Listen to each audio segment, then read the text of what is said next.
Kendrick Perkins and Luka Doncic got into a massive confrontation during All-Star Weekend, and trust me, the aftermath is far messier than anybody is letting on. From what sources are saying, Perk attempted to confront Luka in a corridor.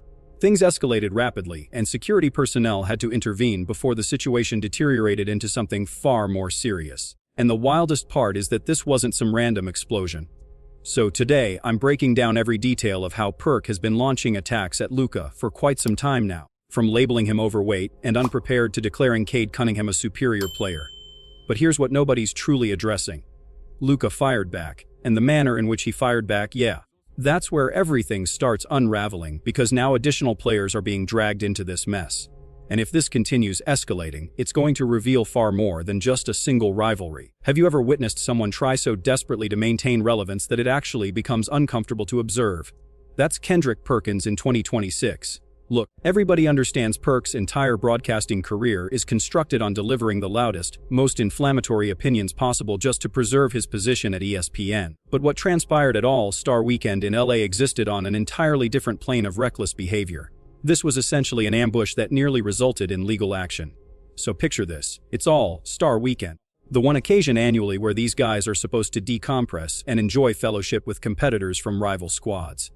But for whatever reason, Perk started behaving like an unwelcome visitor desperate to demonstrate he still belongs among the elite. Eyewitnesses report he was hovering near the players' lounge, a space he absolutely had no business occupying, simply waiting to engage someone.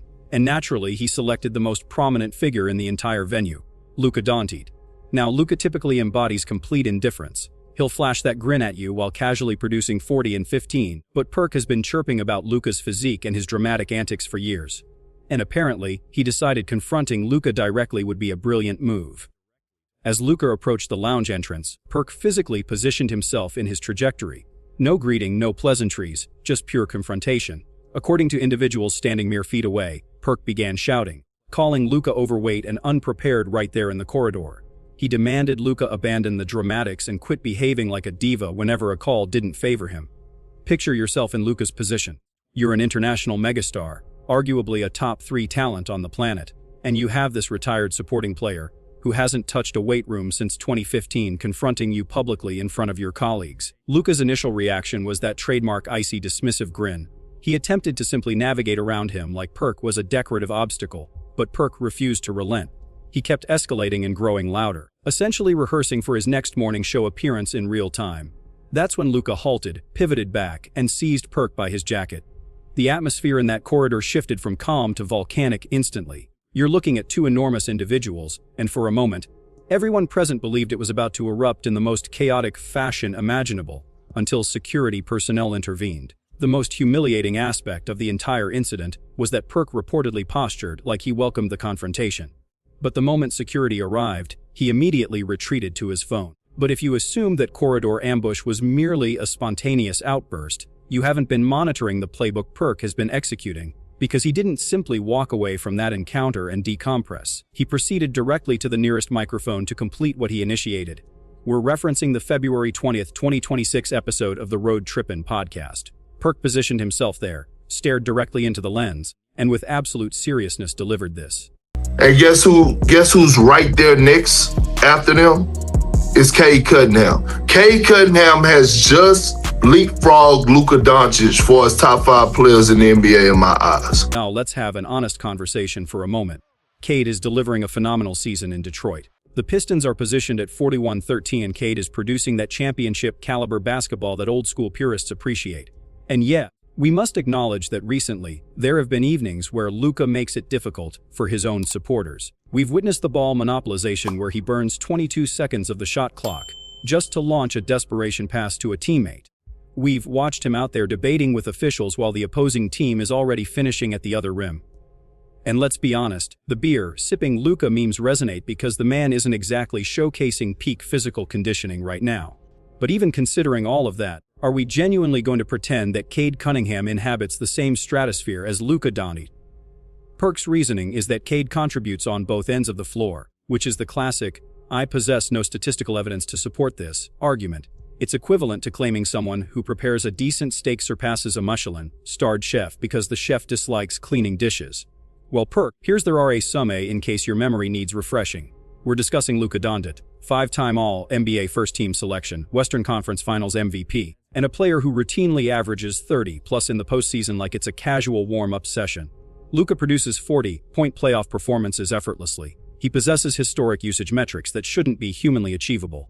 Meanwhile, Cade's entire postseason resume consists of a 2-4 series elimination in 2025 where he converted 42% from the field and averaged over 5 turnovers per contest. He's an ascending talent without question, and what he's accomplishing for Detroit is remarkable. But he's still constructing the foundation while Luka already occupies the penthouse. When Perk positions Cade alongside SGA Giannis and Jokic, he's deliberately attempting to exile Luka from the elite classification. He's weaponizing Cade's team achievements, which, let's be candid, owe significantly to Detroit's roster depth and Bickerstaff's coaching, to argue that Luka's individual brilliance somehow constitutes a deficiency.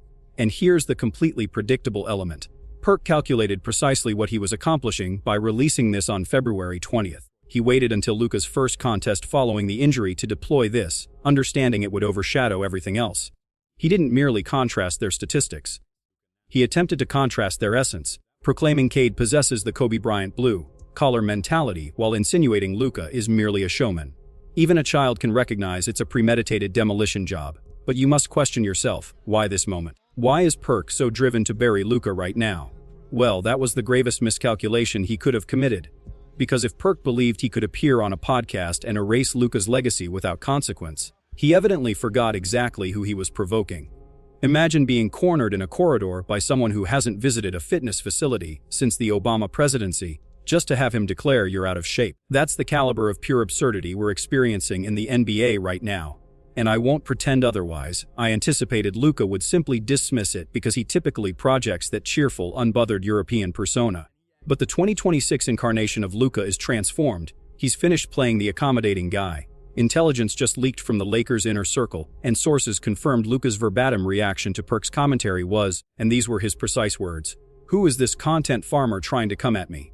He had an unremarkable career and has no standing to criticize me." Devastating.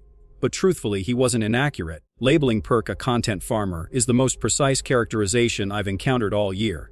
It's officially the defining phrase of the summer, because it perfectly encapsulates what's dysfunctional with NBA media currently. We aren't consuming genuine analysis anymore. We're consuming a frantic content strategy. The entire ecosystem is broken, and there's this emerging pattern of commentators and reporters uttering anything to provoke audiences and inflate their engagement metrics.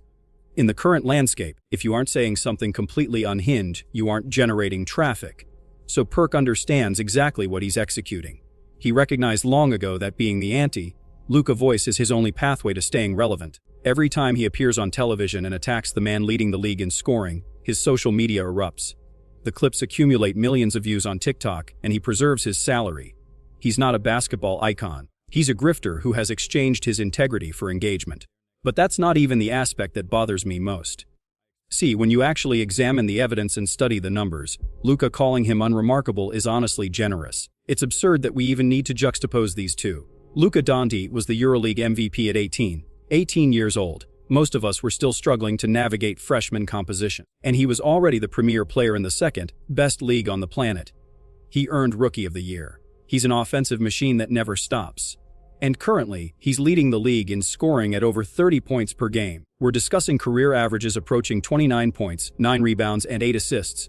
He owns 60-point triple-doubles and more 40-point playoff performances than most Hall of Famers. Let's not overlook he's a first-team All-NBA certainty every single season. Perk was never the centerpiece. He was never even the third option. He never earned an All-Star selection, never received a single MVP vote. And for someone who brands himself an enforcer, he never even approached an All-Defensive Team nomination. He was a supporting player who invested more energy hacking opponents than actually defending. He was never the focal point of anything. Yet he possesses the audacity to sit in an expensive suit daily lecturing a player who's currently revolutionizing the sport of basketball. The most hilarious element is Perk instructs Luka to abandon the theatrics while his entire post-playing career constitutes one extended, obnoxious theatrical exhibition for the cameras. This individual is the only person in league history whose most recognized highlight is stumbling over his own feet and airballing a layup. I mean, observe this. Don't do it like that, Perk. Yeah. Throw it at the rim. Take a look at the fine pass. Well, I can This serves as a reminder that while Perk is out here pursuing viral moments, Luka is out here pursuing MJ and Kobe. It's impossible to accept competitive wisdom from someone who represented the weakest link on every quality roster he joined. In OKC, the team literally improved the instant he planted himself on the bench. In the 2012 finals, the Heat utilized him as a practice cone.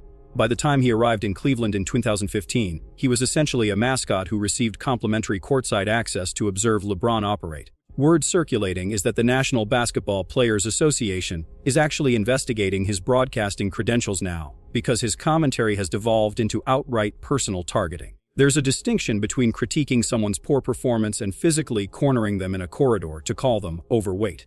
Perk is discovering that in 2026, the players aren't intimidated by the media anymore. They command the power and they refuse to permit an unremarkable former role player to dictate their identity.